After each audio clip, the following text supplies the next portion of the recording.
Good afternoon, class.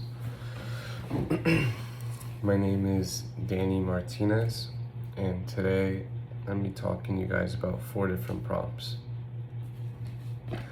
The first prompt is going to be, what do you think are the top 3 perceptual distortions that employees are most likely to be affected by when forming perceptions of a new manager?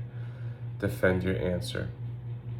The 3 perceptual distortions that I came up with were confirmation bias, halo effect, and stereotyping.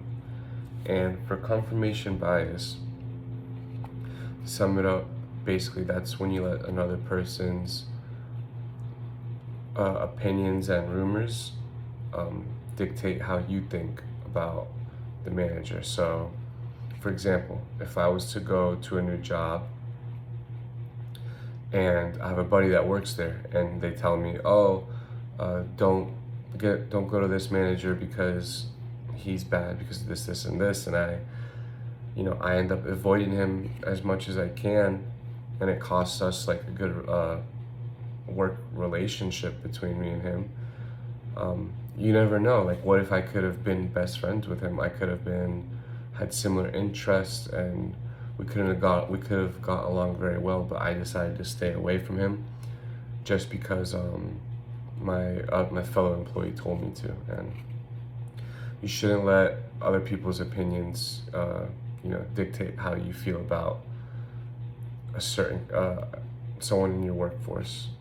You should judge them definitely based off their character that you need to find out firsthand instead of listening to other people. Of course, it's smart to listen to other people, but go and find out for yourself if everything that they're telling you is 100% true. That's the best way to do it. For you to find out on your own instead of having other people's opinions dictate how you're going to feel about them. And then I also came up with the halo effect, which is when a positive trait or characteristic of a manager overshadows other aspects of their leadership. So you could also be valuing your manager based off certain reasons, and you could be undervaluing them off certain reasons as well. So, and then stereotyping. That's when you judge off something that you really can't control, like age, gender, cultural background, previous job titles, just stuff like that.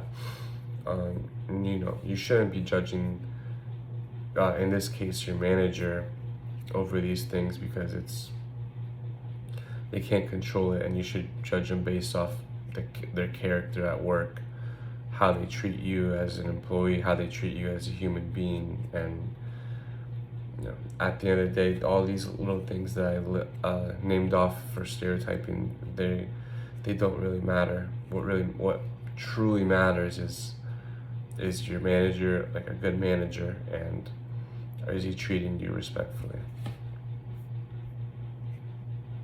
All these perceptual distortions definitely can help the workplace with trust, communication, and then teamwork.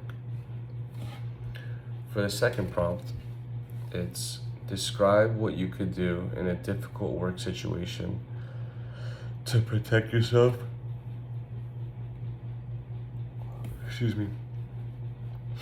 Protect yourself from falling prey to fundamental attribution error.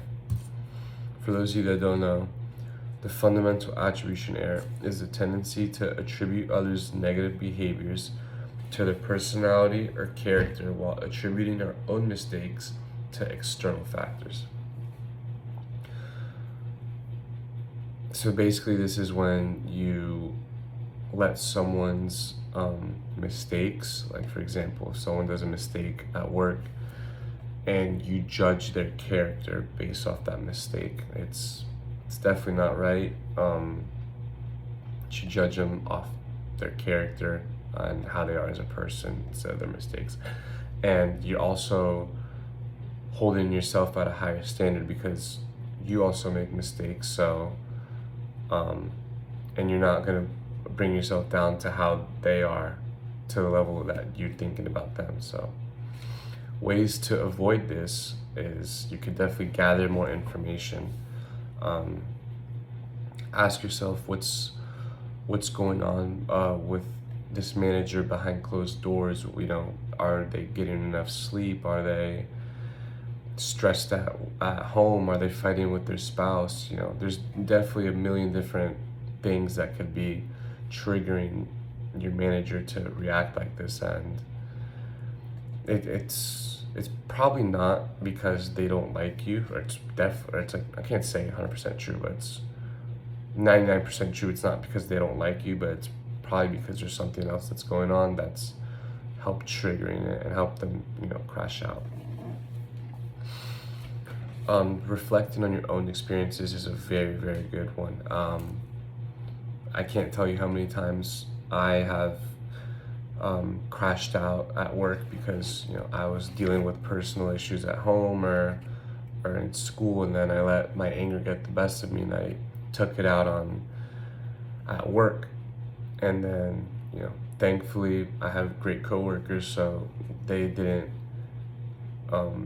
judge me off my mistakes. They judge me off how I am as a person, and they understand everyone makes mistakes. So yeah, it's definitely not right to judge someone off their mistakes.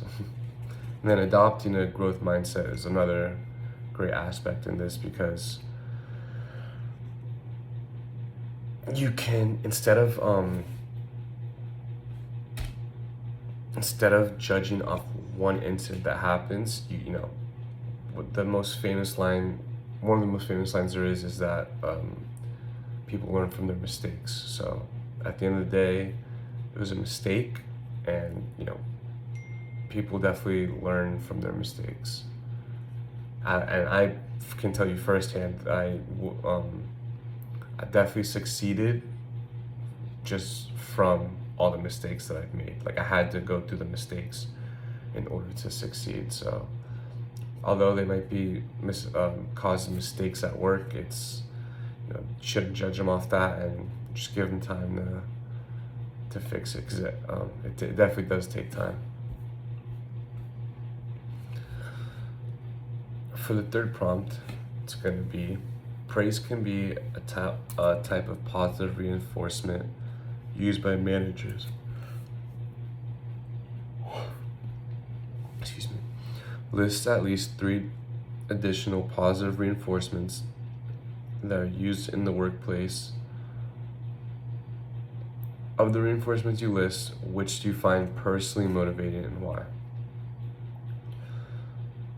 Right off the bat, the 3 that I picked were monetary awards, recognition and awards, and then increased autonomy or opportunities. Which the one that I personally find most motivating is going to be monetary awards. And monetary awards are bonuses, like things that they give you. Bonuses is raise, gifts, some sort of like physical, I'd say, attribute. And I believe this is the best, most motivating reinforcement, because at the end of the day, you're working to get your bills paid off, to provide for your family, you're doing it to get an outcome for something. And what better way of an outcome than get more of what you're asking? I'm a big believer in raises, and that I think that's the best way to truly show your employee like that they matter, and that they appreciate all the work that they've been doing. For recognition and awards, that would be more like shouting out your employee for staying extra hours over the weekend to help out. Something that's not as physical, but more of like you're just getting recognition by other employees and other managers in the company about your performance. An example of this would be how some companies will put up pictures of an employee of the month. They're not getting any incentives or any physical means whatsoever, but they're getting recognized for their accomplishments at work. And the third one is increased autonomy and opportunity. So this is more like, instead of raises, it's I can't find the word, but it's like giving your employee to the next level. More roles, more higher like leads, and just go like building your career, I would say. So for example, I'm a mechanic, and as you improve as a mechanic, you move up in levels, so which come with more responsibilities and more roles. So once after I've been a mechanic for a certain amount of years, I'm going to move up to a mechanic level 2, and they don't come with any other, there's no higher pay or lower pay, but there's more roles that are added to it, and I'm in charge of more things. I have more responsibilities, and it definitely can build your resume up fairly quick, I would say. So that's also a great positive reinforcement.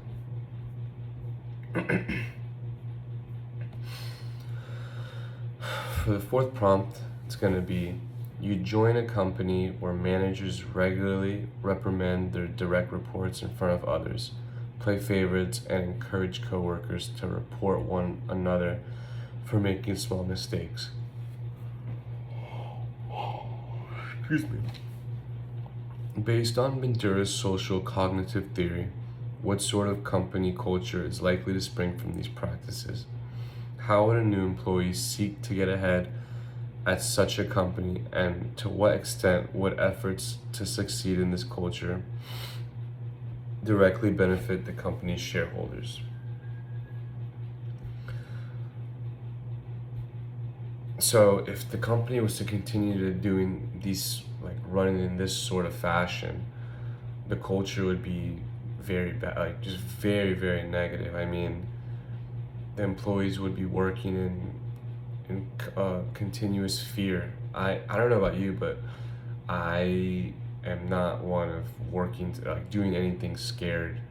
It definitely causes me to mess up. I'm not confident in my own work, and my head just starts spiraling, like thinking about a million things a second, and I cannot focus on my work. So working in fear is definitely not going to be good for the company, like these people are doing in this example. Another one's going to be just low motivation.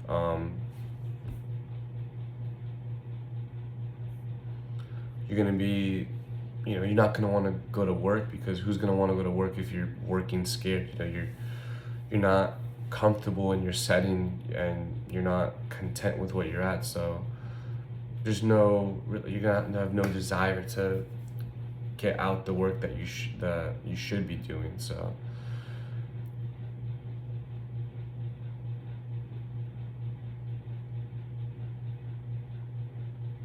it also can lead to bad productivity. Everyone's gonna make mistakes, and to report for making small mistakes is, I would say, very it's not fair to the employees. So this all goes back to fear. If you go and make a mistake, you're done for, because it's getting reported as soon as it happens. So you're going to be working in continuous fear, and that's just going to cause the company to lose some good money. The second question is, how would a new employee seek to get ahead at such a company, and to what? Oh, in such a company, you're right.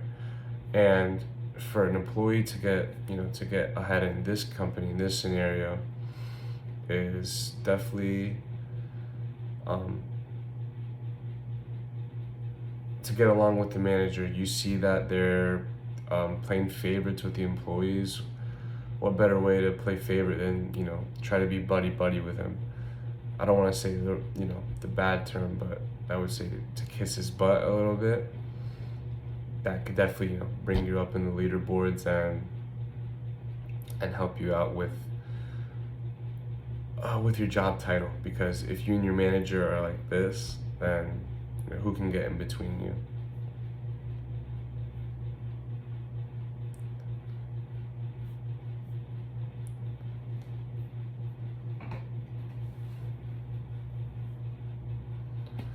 These employees can also, focus on more of themselves instead of teamwork. They'll be more,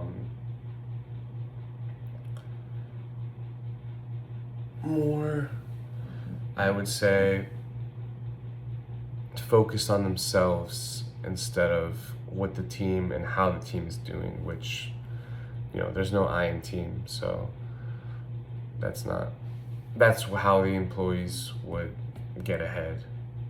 And the impact it would have on stakeholders, shareholders, my apologies. Um, I wouldn't want to have any stocks within this company if this is how the employees are acting. It's going to be, in the long run, the company's definitely going to go under because these, it's going to cause harm both the employees and shareholders, and